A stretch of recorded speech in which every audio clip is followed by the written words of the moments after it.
Hello, I'm Stephen Chun with Money and Tech, and we are here at Coin Congress, and we're joined by Lee Fox of PeerSpring.com. Thanks so much for joining us. Thank you for having me. I appreciate it.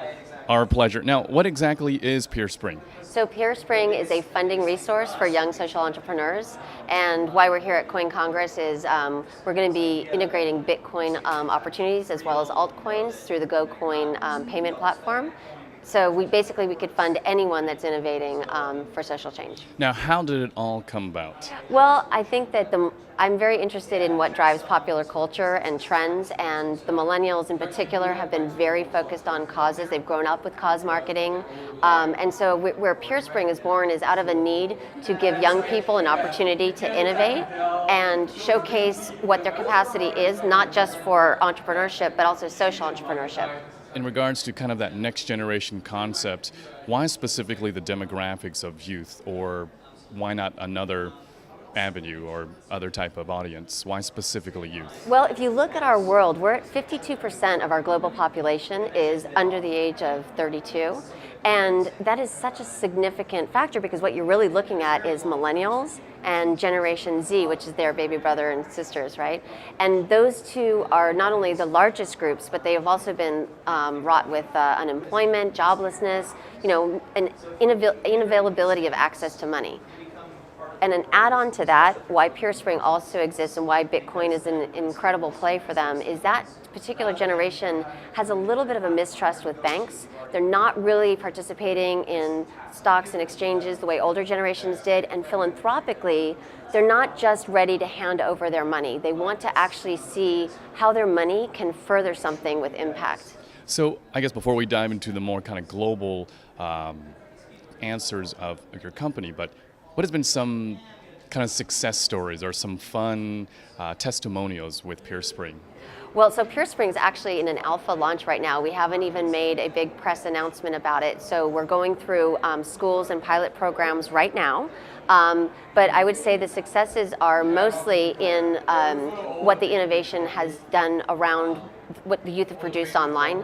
So there's been movements for open access to digital information. There's been, we're working with a youth that is looking to raise $40,000, for example, and he's already raised on his own $375,000. May I ask his age bracket? Yes, so he's 14 years old. And how much has he raised so far? $375,000 over the last, I think it's about 3-4 years. So you not only provide the platform, but also kind of the roadmap of teaching them how to succeed. I think that they're actually teaching me how to succeed. Many of these young people are innovating on their own. They just don't have the structure or the support mechanisms around them to be able to really move it even further forward, and that's what we're here for. You're doing amazing things. This is wonderful to hear. Now, how do you see the benefits of social impact with Bitcoin, with PeerSpring? Yeah, so I think that Bitcoin needs some really good stories behind it, and I think social impact and having social outcomes that the press can see as good will help educate others to really wanting to also participate in this amazing and yet disruptive new economy. Because ultimately, if you have the ability to give everybody an equal opportunity to participate financially, if you give everybody an opportunity to address the joblessness and the unemployment that we've had, not just locally, but globally, I think that that's going to change perception, right? Right. Are you also accepting participants on a global, international level? We will as soon as we integrate with GoCoin. Yeah. How did your Battling Perception panel go? Oh, the Battling Perception panel was very fun. They rounded it out with a very diverse group of people, ranging from venture capitalists to lobbyists to sort of entrepreneurs like myself. So it was a very engaging panel. What were the key takeaways of that? The key takeaways is actually largely what you said. Number one is, what do we need to do to educate the press and stop them from always reporting on the cryptic and the scary side that they seem to like to really, do. And then the second would be, what layer of infrastructure and governance do we need or not need when we're looking at a decentralized play? Ultimately, Bitcoin is nothing more in my mind than just another expression of the sharing economy. What to you is the future of Bitcoin, and how is PeerSpring involved in that?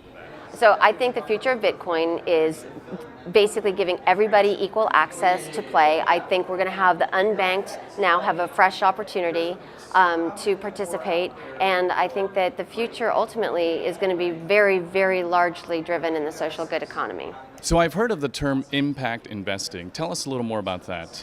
Okay, so impact investing is an opportunity for social enterprises that are traditionally not able to get VC funding, or nonprofits, have investors, accredited investors, that will put money towards whatever product or service they're offering with an expectation of return.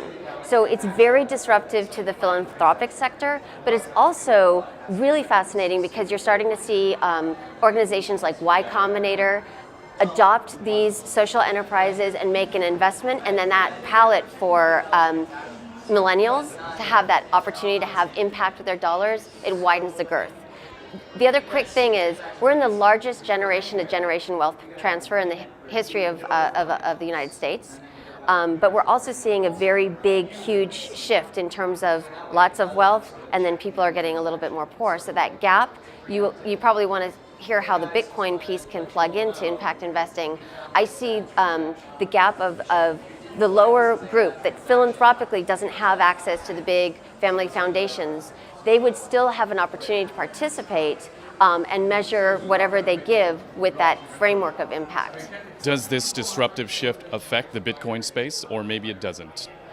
Yeah, I don't think it affects the Bitcoin space in particular, but what I do believe is that people who impact investing relies on family foundations that are high net worth individuals to use the 5% that they're required to use to make a philanthropic investment, okay? So if they're able to use it as impact investing, they can actually exercise monies like loans and then have that social enterprise pay it back. That's what's disruptive.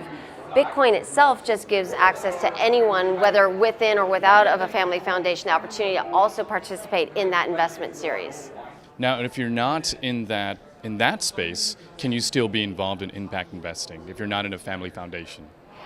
You can. It's the same kind of quandary that we have with the crowdfunding for equity and the Jobs Act and all of the regulation that goes around that. They want to see accredited investors participating if there's an equity return, right? Because they want to make sure that we're abiding by all the rules and regulations that requires. Thanks so much for joining us today. This is Lee Fox, the director of PeerSpring.com. I'm Stephen Chun with Money and Tech here at Coin Congress. Thank you for watching.